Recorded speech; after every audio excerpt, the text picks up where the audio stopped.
नमस्कार, मैं हूं अनुज। आज के मुख्य समाचार में आपका स्वागत है।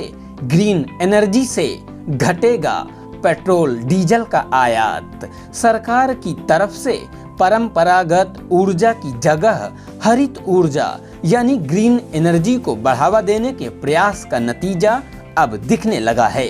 अब सब कुछ ठीक रहा तो वर्ष 2030 तक पेट्रोल डीजल जैसे जीवाश्म ईंधन के आयात में गिरावट से 1 लाख करोड़ रुपए तक की बचत का अनुमान लगाया गया है।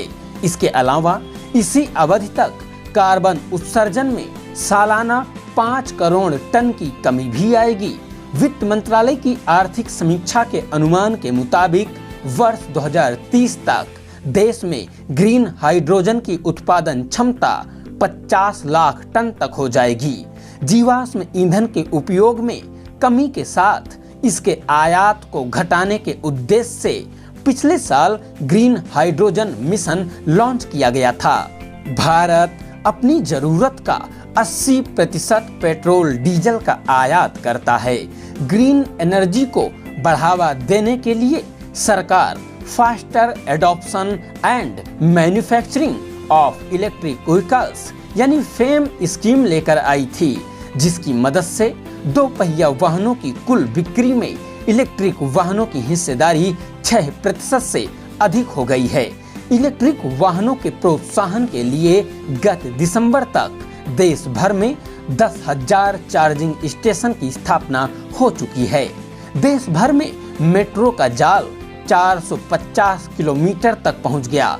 वर्ष 2014 में मेट्रो रेल की सेवा 5 शहरों में थी, जो वर्ष 2023 तक बढ़कर 21 शहरों में हो गई। सोलर और अन्य ग्रीन एनर्जी की उत्पादन क्षमता में हुई भारी वृद्धि। वित्त मंत्रालय की रिपोर्ट के मुताबिक पिछले 9 सालों में सोलर व अन्य ग्रीन एनर्जी की उत्पादन क्षमता में भारी बढ़ोतरी हुई। सोलर की उत्पादन क्षमता में वर्ष 2014 के मुकाबले 25 गुना बढ़ोतरी हुई है। वर्ष 2014 में सोलर की उत्पादन क्षमता सिर्फ 2600 मेगावाट थी, जो नवंबर 2023 में 76,000 मेगावाट हो गई थी। ग्रीन एनर्जी पर पूरी तरह शिफ्ट होना बड़ी चुनौती।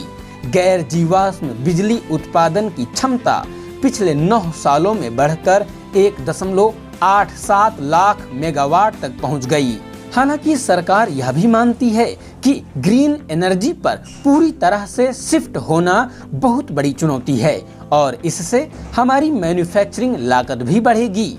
अब अधिक रकम भारत भेज रहे प्रवासी कामगार। भारतीय युवाओं की शिक्षा का स्तर व उनकी कुशलता बढ़ने से विदेश में रह रहे भारतीय कामगार अब पहले के मुकाबले अधिक विदेशी मुद्रा भारत भेज रहे हैं। इसे रेमिटेंस भी कहा जाता है।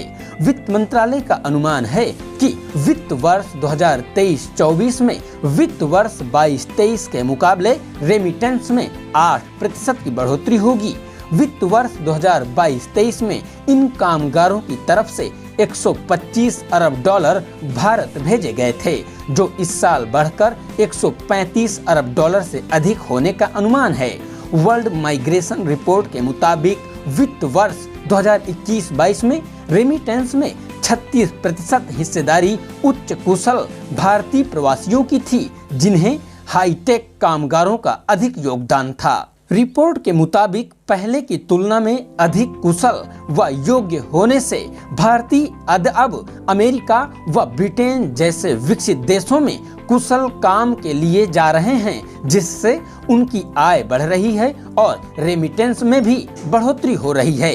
यदि आप ग्रीन हाइड्रोजन मिशन को जानना चाहते हैं और इलेक्ट्रिक व्हीकल्स के मैन्युफैक्चरिंग के लिए सरकार नई नीति ला रही है, उसे जानना चाहते हैं, और सोलर एनर्जी उत्पादन में सरकार के समक्ष किस प्रकार की चुनौतियां हैं, किस प्रकार से सरकार ने सूर्योदय योजना लॉन्च किया है, इन सभी पहलुओं पर यदि आप दृष्टिपात करना चाहते हैं तो कमेंट सेक्शन में वीडियो का लिंक दिया जाएगा। आप उन वीडियो को जरूर देख सकते हैं। इसी के साथ आज के समाचार समाप्त हुए। बहुत बहुत धन्यवाद।